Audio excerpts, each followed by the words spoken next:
John, again, thank you for being here. And as Semel said, it really is a pleasure to be able to interview you 10 years after you invested in a company. It's nice to do the round trip. And so let's kind of cut right to it. As you saw in the opening remarks, this is really all about this whole change that's happened in the past 10 years in the venture ecosystem. It's actually pretty remarkable to be here at 9 in the morning. Usually I get here at 9 at night. Right. Well, that's good. One concert. Well, or I can picture you partying here. Yeah, I can see that. So tell me about who's out here. How many of us are entrepreneurs? Okay, and of the entrepreneurs, how many have raised a seed investment?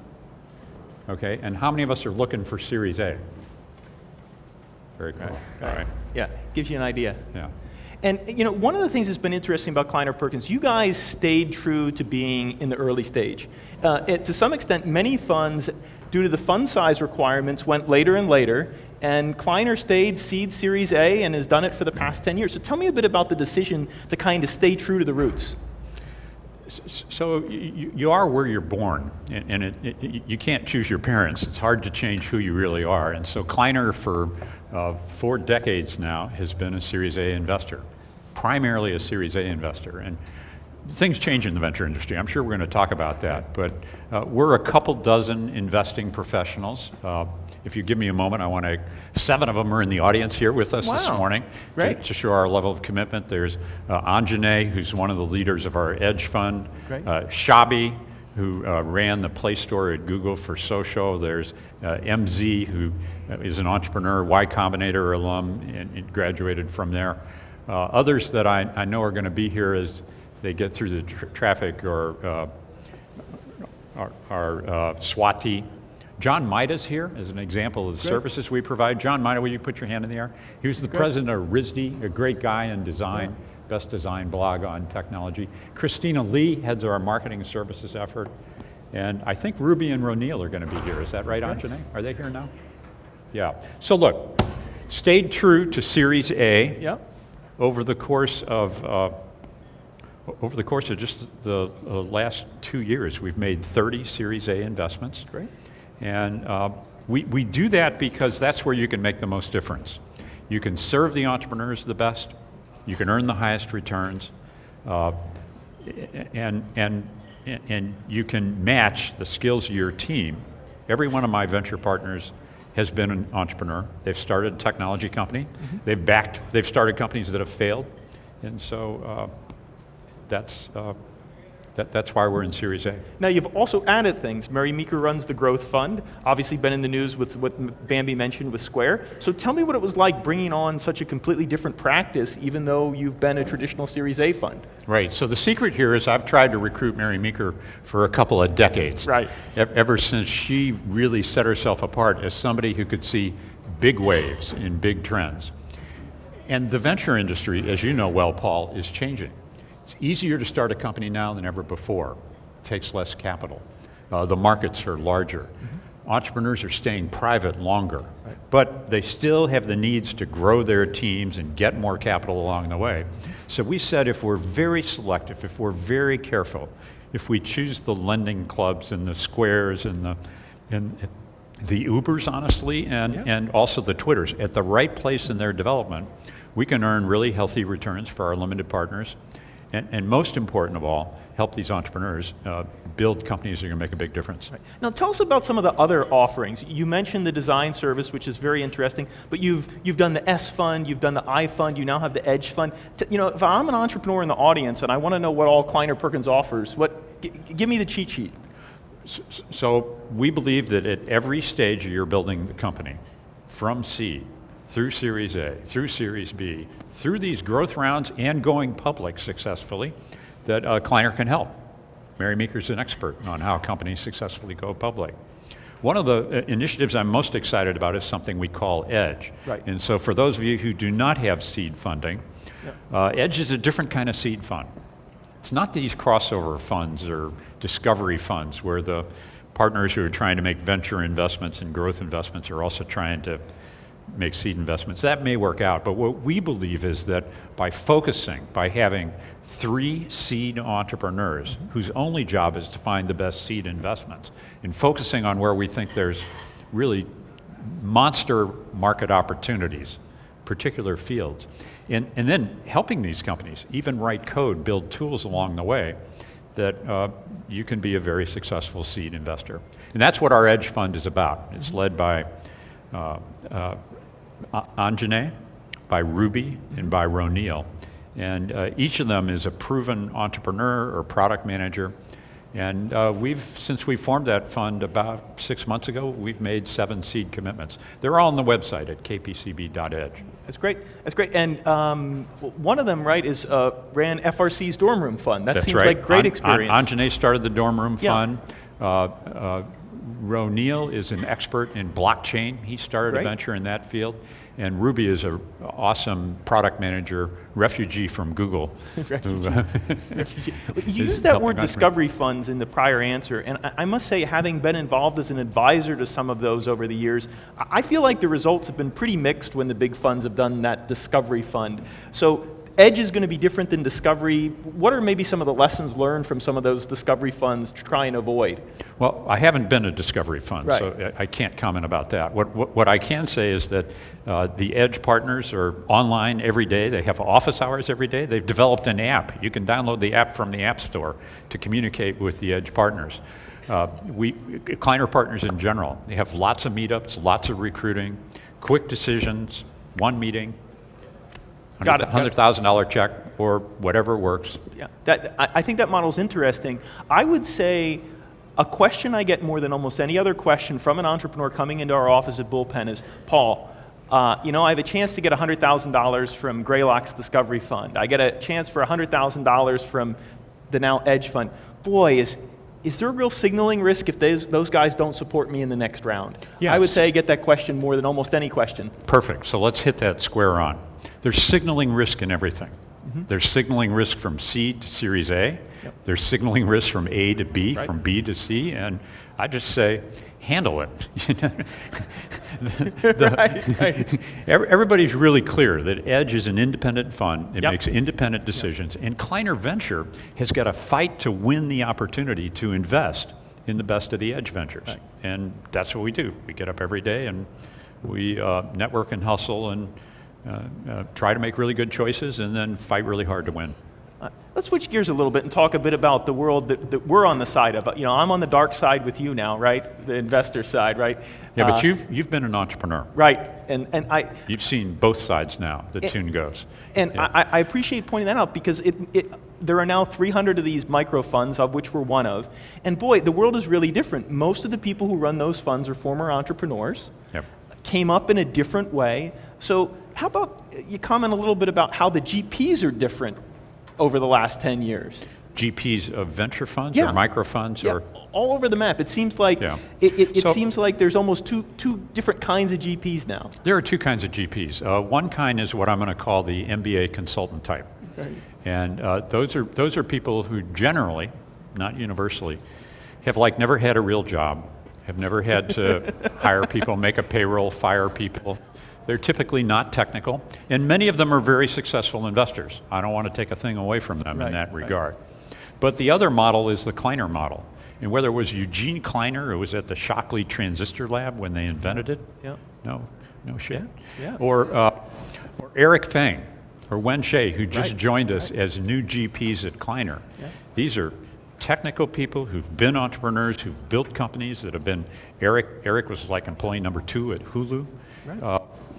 Wen Shea has incubated 3 different companies, and so they've been in the shoes that you were in. They've had to fight to hire a team.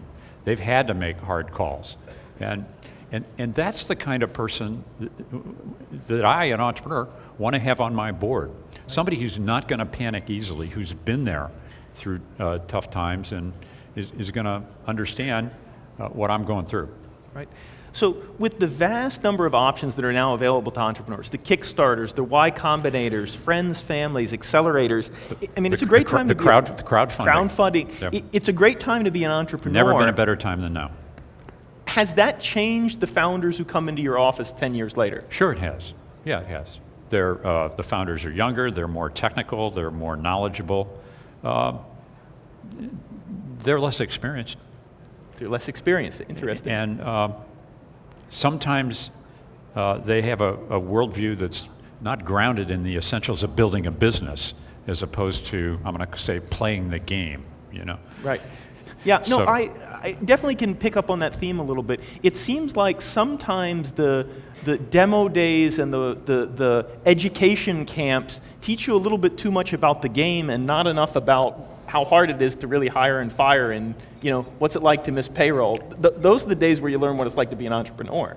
I remember there's a company I started, and we missed our revenues, and so we were running out of cash. And so we had the choice. We got together as a team. Are we going to lay off people on our team?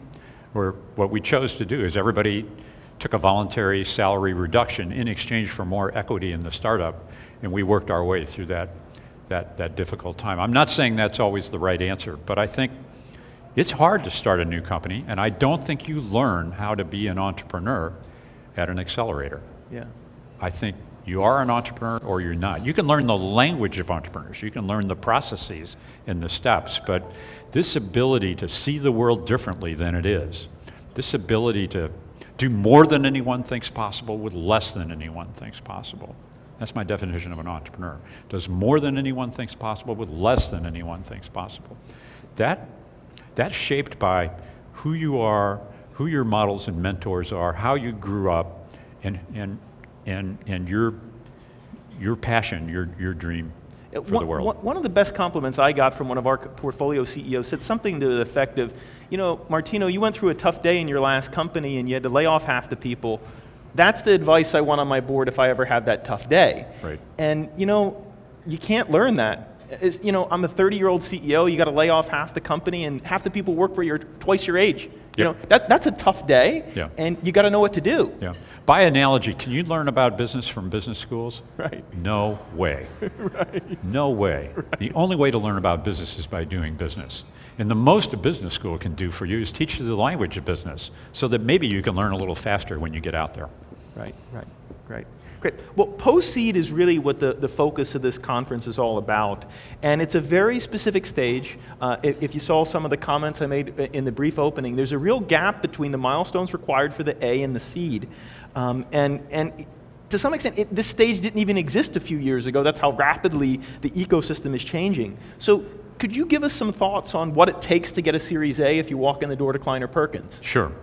And I don't just mean a Series A, but the partners, we got together a while ago and looked back at the prior period of Series A investments we had. And the question was, what distinguishes the really great ones from the ventures that are kind of so successful? And we found 5 things. Now, no Series A is going to possess all these 5, right? But you're going to want to have them in your development, and to some degree you'll possess them. So the 5 are: number 1, technical excellence. Mm-hmm. Number 2, outstanding leadership, different than technical excellence. Mm-hmm. Number 3, strategic focus on a really large market. Number 4, reasonable financings. Mm-hmm. And number 5, a sense of urgency. Those 5 again are technical excellence, outstanding leadership, strategic focus on a large market, reasonable approach to financings. Ventures can raise too much money as well as too little. Let's get that right. And then finally, an incredible sense of urgency, because that's what the startup possesses that its larger, more established incumbent competitors don't. Yeah. When a venture or an entrepreneur, even a lone small entrepreneur, understands those things and wants those things and possesses some of them, then I add one other important criteria to the Series A. And Paul, I try to figure out early on in the conversation, do I want to get in trouble with her or him? Right. Because I know, no matter Jeff Bezos, Larry Page, Mark Andreessen, whoever it is, we are going to get in trouble together. Yep. And you want to have a relationship of trust. I want to know that, I want them to know I've got their back and vice versa. And then we can go into it with the attitude that we'll try to make new mistakes, not repeat mistakes of the past. Right. We can bring some of the scar tissue and wisdom from you having started aggregate knowledge, from me having started silicon compilers or at-home networks, or having watched Larry build Google, to what this vital, crucial Series A is going to be about. Series A is a pivot point. It's a turning point. Right. You get A right, and you can move on to B and C. You get A wrong, and it's really hard to recover. Yeah, and I will say this, having been in the portfolio, when we had to completely change the business model of aggregate knowledge, Randy Komisar, who was on the board, he went into the board meeting and he said to me something like, I've never had a board meeting like that. We got to shut down the business we're in and go do another. But you know what? I'm in it with you. You got 6 months to go figure this out. Let's go do it. Yeah. And there's nothing better you can hear as an entrepreneur than, I've got your back, let's go solve the problem together. Yeah. Let me tell you another story about a Series A investment for a stealth company. It's the last Series A investment that I made. Mm-hmm. And the entrepreneur, she's a refugee from Google. She'd bootstrapped her company largely out of her credit cards and own savings for several years. Mm-hmm. She got to the point where she had a couple of customers with a working product and a small team. A team of 5 people, and a huge vision for transforming the healthcare industry. Mm-hmm. And my partners learned about it. We talked to the customers, but we came to the view that this really could be a very important company. So those were the criteria. Technically excellent, recruited amazing people, a recruiting machine, and so far it's looking good. So some other funds that we work with at Bullpen are a little bit prescriptive about, Martino, don't send us something unless they're doing their first $1 million in revenue. It sounds like that's not part of the primary piece of the metrics you use. Are there any kind of useful guideposts for the entrepreneurs in the audience?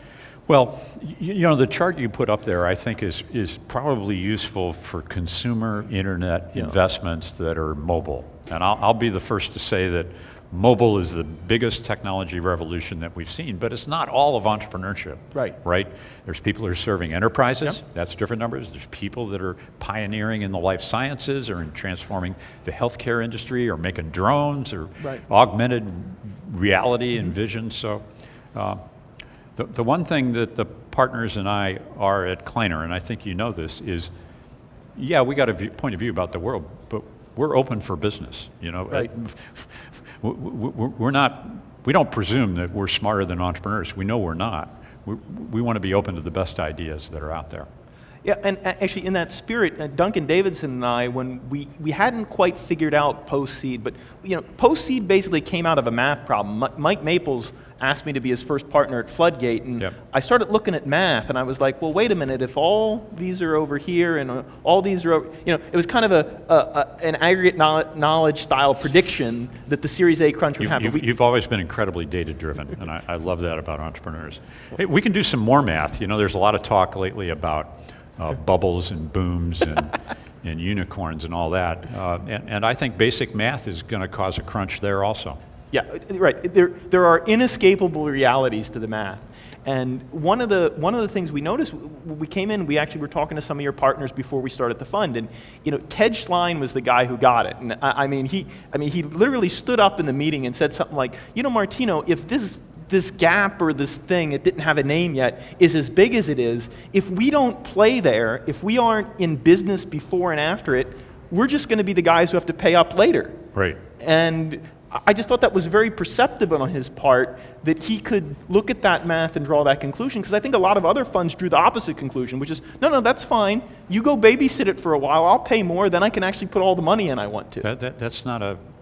That's not going to work. That's not a viable business proposition. Ted Schlein's an amazing guy. He's an entrepreneur who I recruited to Symantec and he got him in the antivirus business, and since then he's incubated 3 different security companies. So cybersecurity is an example, right? It doesn't really fit that paradigm, but I'm not here to take a thing away from that. I do think if you look at the numbers, consider the following.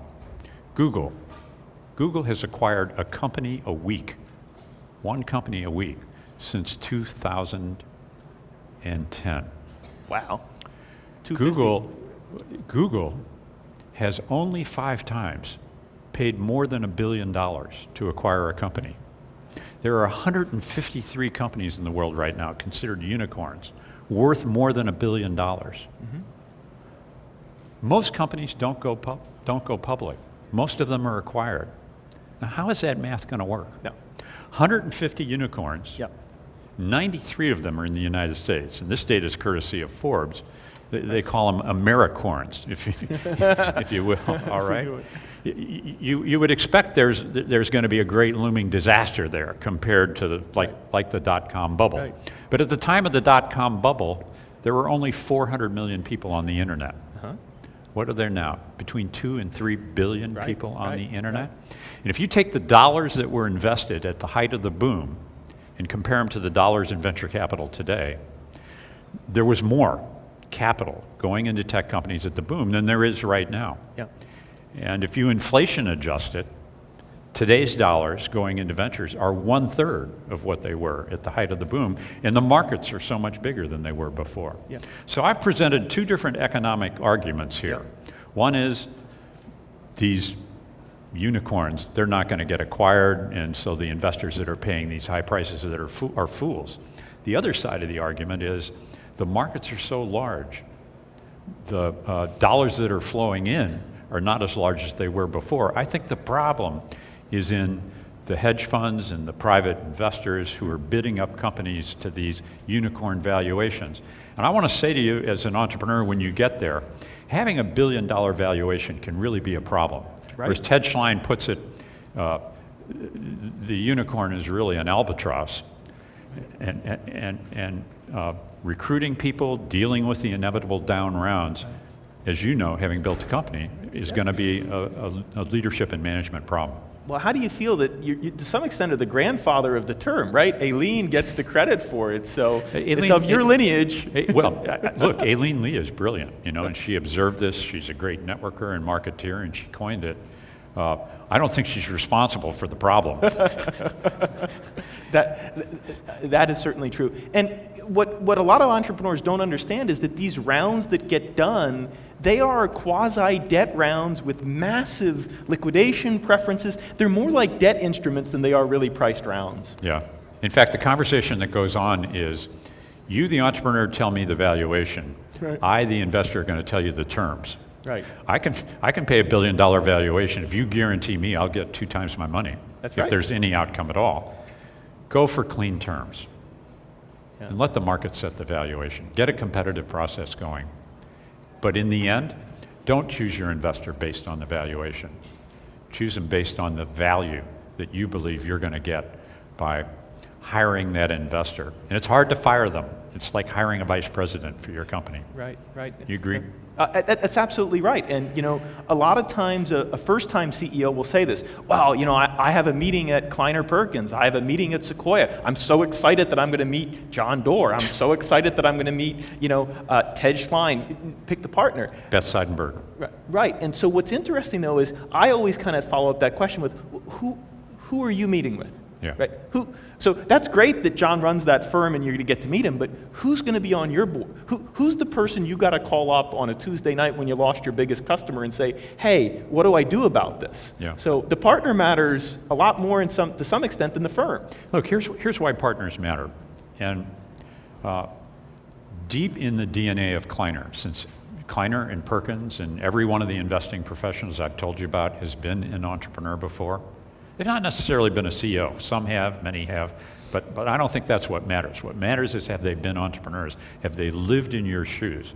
Well, you want them to serve you, to be service providers. And so, as you've experienced, at the heart of it, we're getting up every day and saying, we don't run these companies, we're not setting the strategies, we understand them, but we, like Randy Komisar, are there to challenge your thinking, to support you in the directions you want to go. Whether or not you technically have founder control, the founders better be in charge. The CEO better be in charge of the business, or you've got a really bad problem. This operational excellence is definitely a topic that's quite in vogue now. A lot of firms really talking about, I differentiate my firm because I'm going to infuse you with operational excellence. You mentioned your design partner, but you've been doing this for 15 years. I met Juliet Flint back in 2005, and she had been there for years. So you've been in this operational excellence infusing process, and it seems like some funds feel like they just figured that out the last year or two. So tell me a bit about how that's been ingrained in the process over the years. So operating excellence at Kleiner Perkins came from Andy Grove. Andy Grove, who I think is one of the best technology Yep. managers ever. He built Intel in his generation to be the best semiconductor company.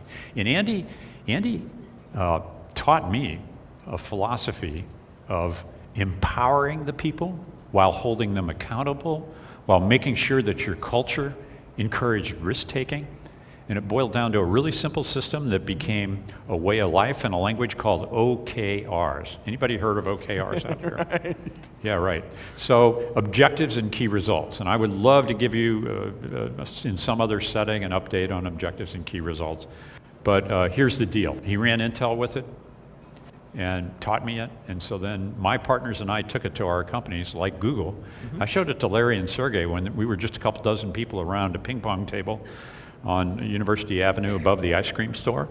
And Larry's such a learner and observer. He adopted this, and to this day, every one of the 60,000 knowledge workers at Google has their OKRs prepared quarterly on the internal website, graded. And Larry stands up in front of the company 4 times a year and shows his, and this gets alignment. And people are only expected to get 2/3 or 70% of them done. That's a good grade. It's okay to try and fail. What a powerful idea. And so, let me close with this thought on operating excellence. I'm a junkie for technology, my partners are. We worship at the altar of ideas and innovation. But relatively speaking, ideas are easy. It's execution that's everything. Ideas are easy, execution's everything. And if you're going to execute at scale, you need a team. You need a team to win. Ideas are easy, execution's everything, takes a team to win. And that takes operating excellence. The famous Coach Campbell, Bill Campbell, said, all that matters is we achieve operating excellence. That's right. Yeah, And so competing venture firms, they're going to tack this on. You know, everybody's going to like talk the same language. You got to pay attention to who walks the talk. Interview these investors. Do reference checks on them. Find out how they've behaved when the chips are down. Absolutely right. Absolutely right. So tell me a bit about this is one I know less about. I'm familiar with some of the other services, but tell me a bit about the Fellows program. That seems like a kind of different riff on it. So over the course of 5 years, we've said we would like to bring to the ventures that we've backed the best and brightest college students for the summer before they graduate, and then ideally have them join your team. And so over the course of 5 years, this program has grown and grown. So we've had 3,000 applicants every year for 200. No, I think how large is the class, Anjane? The latest class of 75 in the latest class. Yeah. CUME 200. We've been doing this very patiently over time. And 95% of these interns go to work at the Kleiner company that they were introduced to. So it's a source of talent that no small company could mount, and it becomes a network. It's a kind of like Y Combinator network of 20-something amazing women and men in design, in product, and in engineering. The Kleiner Fellows Program. Harder to get into that than it is to get into Harvard. Yeah, how do you apply? Well, there's an open season. You send your application in. And then interestingly, the entrepreneurs, the companies choose who they want to be part of this network that we organize. I got one or two more, and then we'll open it up for the audience to get a couple questions for you, John. Over the past 10 years, kind of this time frame that I really kind of put in my head is when venture really changed. The lean thing kind of started. I give Koppelman a lot of credit for the guy who kind of really figured out, wow, it's cheap to start a company. I need to do something different. Yeah. So and Jeff Bezos, who made it possible with AWS. Absolutely. AWS was a game changer. Right. And it's amazing because it's amazing they don't have real competition yet. It's coming. Mike, Azure tries and Rackspace has tried, but it's coming. Don't count Google out. It took between 05 and 10, you took a 0 off, and between 10 and 15, you took another 0 off. Yeah, it's really kind of amazing. So in that 10 years of massive innovation, what were some of the things, we talked a lot about the innovative programs you've put in place, et cetera. What are some of the things you got a little bit wrong? So one of the things we started was a pandemic and biodefense fund. And our limited partners at Kleiner have encouraged us to start new funds. And honestly, it led to wonderful scientific innovations, but not high returns. And so you have to couple the two of those. Another thing we started that I'm very proud that my partners did was the iFund. Yeah. And I'm reaching in my pocket here. Yeah. That's not it. It's another one. You carry 2 or 3? This is the original there you go. iPhone. How many people remember the original iPhone? Released in 2007, you can see the signatures of the designers on the back of it, Tony Fidel right there, yeah. with no app store. Yep. Steve Jobs did not want the iPhone polluted with the applications of third parties and re-released the iPhone, the OS, 3 times to counteract the people who'd jailbroken it. Yeah. But Steve was nothing if not open to changing his mind. Yeah. And when he saw the pent-up demand for this as a platform, and we pushed him, Kleiner Perkins did, we launched something called the iPhone at a time when Sand Hill Road believed mobile applications were a joke. Right. Most of the first ones were games. And our limited partners at Kleiner really want us to conduct those kinds of experiments, to try to be bold and different. And you better innovate, because the venture industry is changing. It's changing every day. So give me a prediction then, next 10 years. So what are some spaces and what's going to happen to venture over the next 10 years? So I think venture will be ever more specialized in terms of services. Obviously, I believe in the vision of venture as all about service, not about money. And I think the fundamental rate of scientific innovation is going to continue, with the exception of Moore's Law. Moore's Law will come to an end, and we'll have to innovate with other architectural features, but we're no longer going to be able to count on 40% more density every 2 years, doubling the density of transistors or cutting it in half. And that's been an underlying reality that we've kind of taken for granted. Yep. Moore's Law will come to an end. Metcalfe's Law will continue. The value of networks will be the square of the number of connected devices. Everybody will be connected and online. Internet will be ubiquitous, from balloons and satellites. Augmented reality will be the important new user interface, not virtual reality. Virtual reality will be important, but it'll be as important as the mouse. As a guy with vertigo, I'm glad to hear that. Yeah. And on and on and on and on. And by the way, I'm probably wrong about a number of those things. There'll be many more. What's the one category that's got you super? As my last question, what's that one category you're really itching for right now? As my partners know, I'm interested in helping entrepreneurs achieve really big change. If we're going to do something, let's do something big, not small. And the online ad market globally is how big right now, Paul? 600 billion, maybe? Yeah, it's $500 billion for sure, yeah. Half a trillion dollars. Healthcare in the United States of America alone is $3 trillion. Right. It's 5 times bigger than the global online advertising marketplace, where all this value and wealth has been created. In fact, if healthcare in the US was its own country, it'd be the 5th largest country in the world. Yeah. Only the United States itself, Germany, Japan, and China would be bigger than US healthcare, which is bigger than all the economic opportunity activity in France. Now, let's talk about the US healthcare system. Who knows what a healthcare procedure really costs? Show of hands, please. One person. Do you think the people who run hospitals in this country know what healthcare procedures really cost? No, they don't. Their goal is to fill all the beds in the hospital. Yeah. The patients, the providers, and the payers in the US healthcare system are not linked in any rational economic market. Just like before Google, the advertisers and the consumers and the people who created the ads had no transparency, no accountability, and the overwhelming power of big data and PageRank brought that to online ads, which took off as a consequence. I believe entrepreneurs and innovators are going to go right into the belly of the US healthcare system, the oceans of money that flow through this, and they're going to transform it like we did online ads. And that'll be a good thing. So the healthcare system is a monster opportunity. Equally, or maybe more screwed up, is public education, right? And so those are 2 fields that excite me. But most of all, my partners and I get turned on by the passion and vision of the entrepreneurs who see the world differently than anyone else, including us. And our job is to help them. Great. Well, John, with that, let's get 1 or 2 questions from the audience. Do we have a mic out there? Anybody want to grab a question? The mics are located on each aisle on the outside, halfway down the aisle, so we can approach those mics. I'd greatly appreciate it. On this side, anybody got one? This side? I can't believe you got John Doerr up here and we got no questions for him.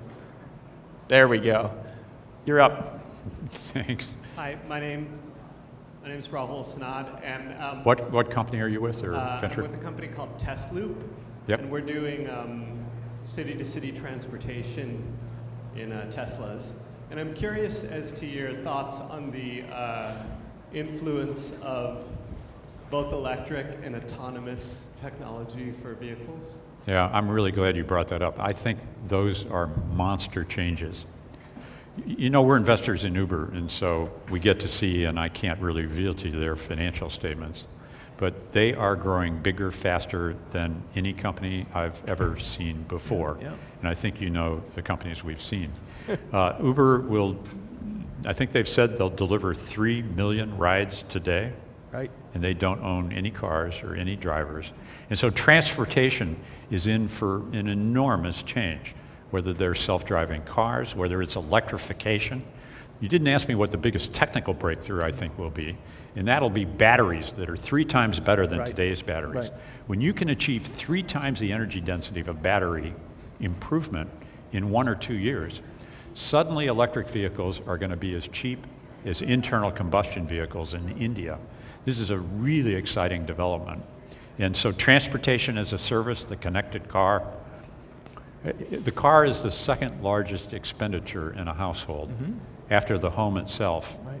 And I think it rivals healthcare. All right, one more question, and we're done. There you go. Hi, Avi Friedman from Kentech. Can't quite hear you. Can you pull the mic up, or? Perfect. Pull the whole thing up. Your Avi name is? Friedman from Yeah. Kentech. Genentech. Yeah. Love Genentech. From Kentech. A question about cybersecurity. You talked about that in the Series A context of what the targets are. I know a number of the people in that space, and sort of the way I've heard it described is maybe same kind of metrics, but one round behind, in terms of more product development, but also more mature buying ecosystem in terms of valuation support for the companies. Do you think that's a fair sort of overall way to think about it? That, in other words, your metrics for seed, you might be able to get funding without a product, whereas classically in SaaS, you might need to have some revenue. Series A, you might be about one round behind in terms of what targets would be required in the cybersecurity space. I think in cybersecurity is an incredibly hot and specialized field, and I do not believe you need a product to get a Series A investment. But you need some measure of credibility. For example, you've done it before, or you're in partnership with a customer who's got a huge problem. It's an area that Kleiner has specialized in, Ted Schlein in particular. Right. And I think you're very wise to point out that it's different than consumer, very different. internet, or enterprise SaaS kinds of applications. I know you're going to cut us off in just a second. I wish you didn't, and we could have some more time. But Get the final word. if the speaker gets the final word, I'd say if you have questions or topics we didn't get to cover, please send them to me, and my partners will handle them. My mail is jdoerr@kpcb.com. And of course, if you're looking for funding, I'd love for you to talk to us about it. I'm gonna close with one of my favorite things to do, which is to recommend books. And I wonder how many people have read The Martian? Show of hands in the air. This is like my favorite science fiction book, written by a programmer in Mountain View, now a major motion picture. And if you'll send me mail with your 2 or 3 favorite books, I'll tell you more of mine. But Well, John, a real pleasure. It's a Thank pleasure you very to be much here. for your time today. Yep. I appreciate it.